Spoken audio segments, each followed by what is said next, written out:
Hi everyone. Today I want to talk about the differences between drugs, herbs, and vitamins and minerals. There's actually a massive difference between them all. And I have a sense that people don't understand it and they just mix them all together and without any real insight. So drugs, of course, are synthetic.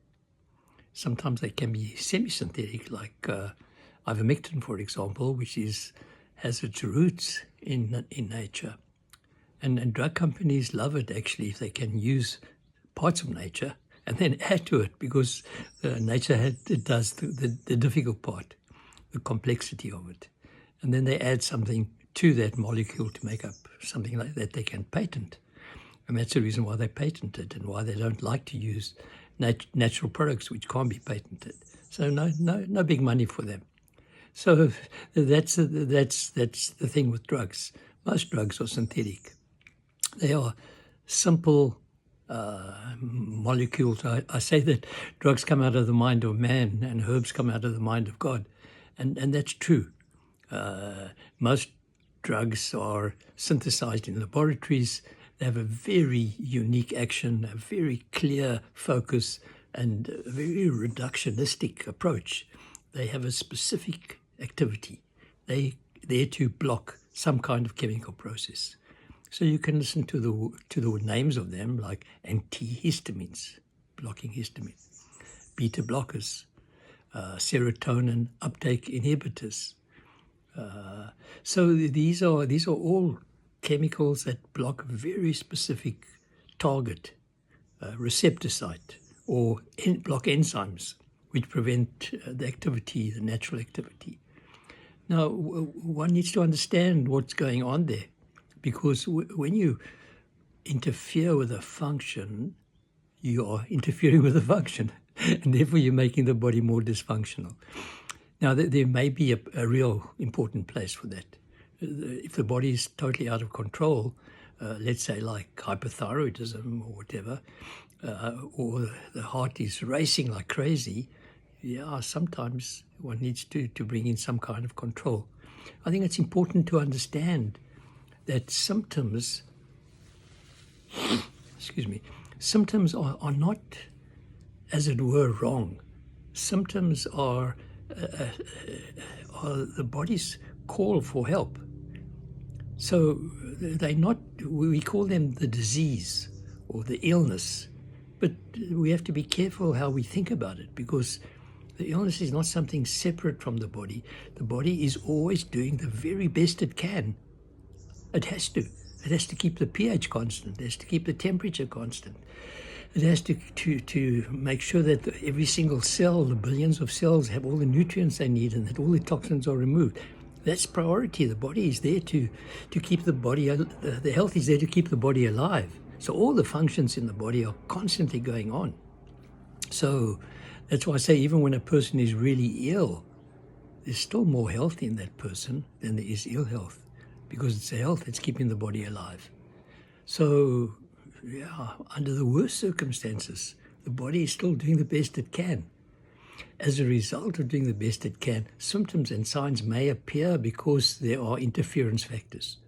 There are toxic blocks in the system. There might be all kinds of polluting factors. There's all kinds of stress.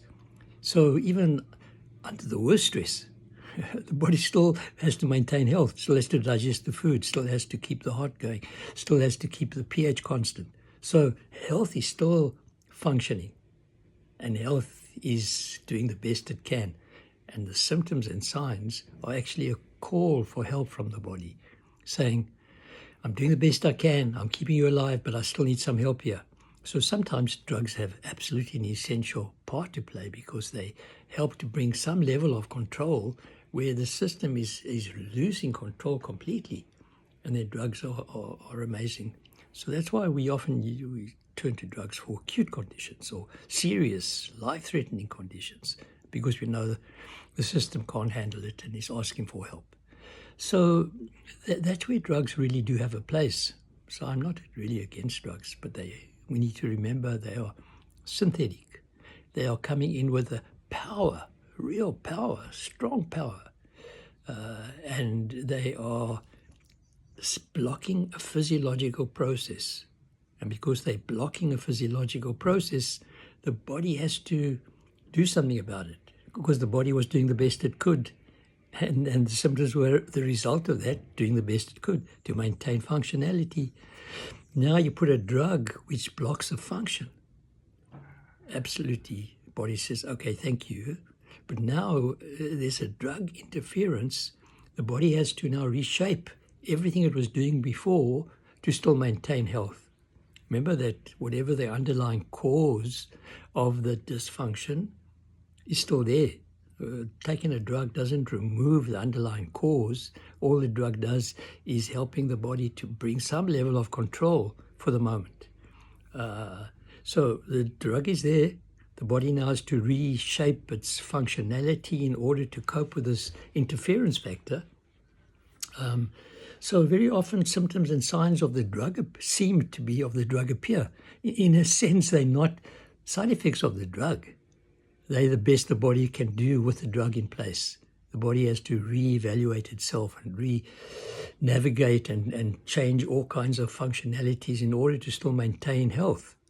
So as a result of that, symptoms appear again. And these we often call side effects of the drug. We could say they're side effects of healthy function, trying to maintain health with a drug in place. Remember, drugs are, how do poisons work? Poisons interfere with function. Well, how do drugs work? Drugs interfere with function. So in that sense, you could say that drugs are kind of poisons, and they are in a way. You take too much of it, they'll kill you. So we need to understand the nature of drugs, how incredibly valuable they are, and yet they are poisons. And so one has to be careful not to take them for too long if you can help it, to recognize that they are only symptomatic, they're not going very deep. And because of that, they are kind of unique, man-made, synthetic. Herbs, on the other hand, are very different. Herbs come out of the mind of God. They are complex. They have vitamins, they have minerals in them, they have all kinds of phytonutrients in, they have all kinds of activities. They have hundreds of little centers around that move into the body. They are not powerful, except if they're poisonous. And they are poison herbs, which can kill you. But we're not talking about poison herbs. We're talking about herbal that have been used for hundreds and thousands of years to help health. So they're not powerful. We need to understand that. They have some of them are more powerful than we think, but they are not powerful like drugs. And so we need to take them for much longer periods. We don't expect them to work immediately. They are, you could say, because they have such a wide family of activities all over the show, they help the liver, they help the kidneys. That's what they do. They're supportive in the same way as food. Food are not poisons unless you take poison food. But the food that we generally eat, healthy foods, are there to, the healthy foods create more health. Herbs are the same as foods, but they have particular activities and that people have learned over the centuries, and they can be used in specific kind of ways. But what they do is support health. They're not strong enough to block functions. They are like food. The body breaks them down, and the little activities that go on inside there are helping the body to function. So they are aids to functionality. So very different to a drug which is single-minded, powerful enough to block a function. Herbs are broad spectrum, nourishing, supportive, helpful to the way the body functions. You could say that drugs are like masculine entities coming with a sword, and herbs are more feminine, supporting health. So herbs are complex, and they have many activities. The trouble, of course, with herbs, and there are lots of problems around it, is that a lot depends on the soil they're grown in, how they're collected, the nutrients that are given to the plants, the way they are then used as dried herbs, as tinctures. Do we cook the herbs? So we need to understand all that, because it can make a difference to the way they're used, and potency can be lost if we don't use those herbs in the right kind of way. Most herbs that people use in capsule form are usually standardized in some kind of way. So you need to understand the companies that you need to trust the companies that they're using good quality herbs, because it can make a big difference to outcome.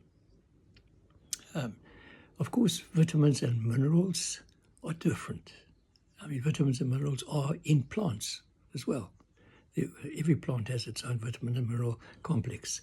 But vitamins and minerals are different because there are natural ones and synthetic ones. Taking vitamin E, for example.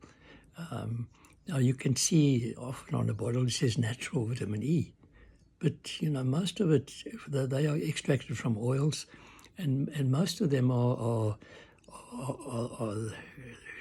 when we talk about natural vitamin E, it's still, most of it is what we call the DL tocopherols, but they are a very small part. Even that when they say natural vitamin E, they're talking usually about a very small part of the vitamin E structural family. Because why is it called DL alpha tocopherol? Because there's a beta tocopherol and a gamma tocopherol, and that's not there. You're just getting, if you see the container, it says alpha tocopherol. That's a very simple part of the vitamin E structure. So it's not the whole structure. When I use vitamin E, I want to have the alpha, the beta, the gamma, and also the tocotrienols, which are another side part of the vitamin E structure when we talk about vitamin E. So in a kind of sense, there are 8 components to vitamin E. And generally, when you're buying a vitamin E capsule that says natural, it's only the one component, not the whole. So when you buy vitamin E, look for the whole, all the 8 factors involved. So even when we talk about vitamins and minerals, there are all kinds of different parts to it. Magnesium can be magnesium glycinate and magnesium acetate, and all kinds of magnesium structures as well, which can also affect the outcome. So vitamins and minerals are really important because they are often cofactors. And by cofactor, we mean that biochemistry can't function without these cofactors. We need the vitamin minerals because they are I mean, you can take all the right herbs and all the right even drugs, but if you don't have the vitamin and minerals, the right ones, then functionality can't actually function because they are cofactors. You need these vitamins and minerals. Magnesium, for example, takes part in hundreds of biochemical processes. Vitamin B6, very important for a lot of hormonal structures. So you can take all the hormones, but you're not having vitamin B6, they won't function well. So they are cofactors, and we need them. So generally, I like people to take at least once a day a vitamin, mineral pill, and something with trace elements in as well, that has all those components in. So because the background, when I'm giving the patient herbs, then I like to know that all the cofactors are there that supply the body with the vitamins and minerals required to metabolize and use the herbs in a proper way. So these are just some ideas around vitamins and minerals that I wanted to talk about. There's still a lot more, and I need to break it down into what is an extract and how do we extract things. But please understand just that drugs are synthetic, very narrow-minded. Herbs are broad, big family. And then you need the vitamins and minerals in the background. Have a good day.